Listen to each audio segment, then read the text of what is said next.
नमस्कार, तथ्य में आपका स्वागत है। मैं हूं मनीष अवस्थी। धार्मिक स्वतंत्रता को लेकर अमेरिकी आयोग के निशाने पर है भारत। ब्लैकलिस्ट करने की उठी है मांग। जी हां, गौर से जानिए अमेरिका की चाल। भारत पिछले कई सालों से अमेरिका के धार्मिक स्वतंत्रता आयोग के निशाने पर है। आयोग ने लगातार चौथे साल भारत को धार्मिक स्वतंत्रता को लेकर ब्लैकलिस्ट में जोड़ने की सिफारिश की। आयोग ने कहा कि धार्मिक अल्पसंख्यकों को, खासकर मुसलमानों के लिए भारत में स्थिति बिगड़ती जा रही है।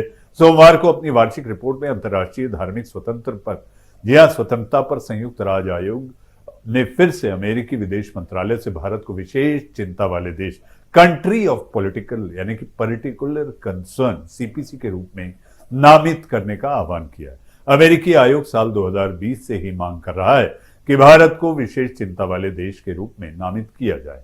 किसी देश पर यह लेबल लगने का अर्थ है कि सरकार धार्मिक स्वतंत्रता का व्यवस्थित रूप से गंभीर उल्लंघन कर रही है। अगर अमेरिका का विदेश मंत्रालय किसी देश पर यह लेबल लगाता है तो उस पर अमेरिकी आर्थिक प्रतिबंध भी लगते हैं, यानी कि एम्बार्गो। यह लेबल उन देशों पर लगता है जो दुनिया में धार्मिक स्वतंत्रता के सबसे खराब उल्लंघनकर्ता माने जाते हैं।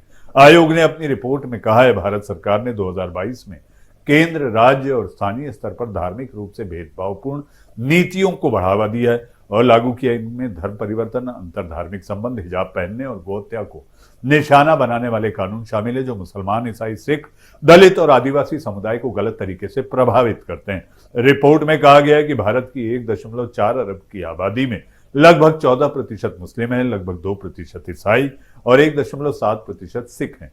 देश की करीब 80% आबादी हिंदू है। रिपोर्ट में आगे दावा किया गया है कि मोदी के नेतृत्व वाली सरकार ने आलोचनात्मक आवाजों, विशेष रूप से धार्मिक अल्पसंख्यकों और उनकी वकालत करने वालों को दबाना जारी रखा है। अमेरिका में भारतीय मुसलमानों के लिए काम करने वाले संगठन इंडियन अमेरिकन मुस्लिम काउंसिल ने आयोग की सिफारिशों का स्वागत किया है। काउंसिल ने एक ट्वीट में कहा है, धार्मिक स्वतंत्रता आयोग के लगातार चौथे वर्ष मानवाधिकारों और धार्मिक स्वतंत्रता के गंभीर उल्लंघन के लिए भारत को विशेष चिंता के रूप में नामित करने के फैसले का स्वागत करता है। अपने धार्मिक स्वतंत्रता आयोग की सिफारिशों को अपनाएगा अमेरिका। तथ्य है, अमेरिकी धार्मिक स्वतंत्रता आयोग सरकार को केवल अपनी सिफारिशें दे सकता है, उसके पास नीति निर्धारण का किसी तरह का कोई अधिकार नहीं।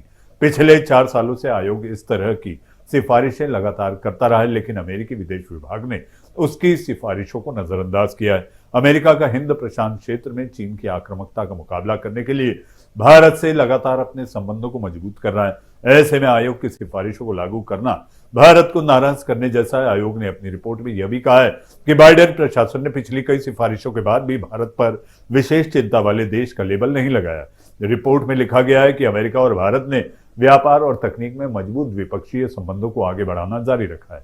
2022 में व्यापार 120 अरब डॉलर तक पहुंच गया और अमेरिका भारत का सबसे बड़ा व्यापारिक भागीदार बन गया। बाइडेन और मोदी G20 और G7 शिखर सम्मेलन और क्वाड लीडर शिखर सम्मेलन सहित कई अवसरों पर मिलते भी रहे।